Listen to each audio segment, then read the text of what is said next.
ভালপোৱা ভালপোৱা শব্দ আছিল মোৰ বাবে মাথো দুটি শব্দ তাক বুজাটাৰ কাৰণে অভিমান কৰিব তুমিয়েইতো শিকালা আজি আঁতৰি যাওঁ বুলি ক'বা বুকুখনে কান্দিব মই হৈ আহিছিলোঁ এই পৃথিৱীত তোমাৰ হৈ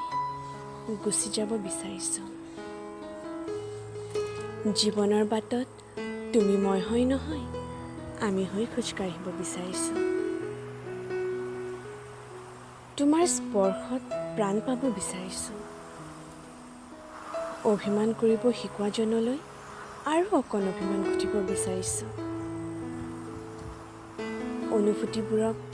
সম্পৰ্কৰ নাম দিব নোৱাৰিলেও ভালপোৱাৰ নাম দিব বিচাৰিছোঁ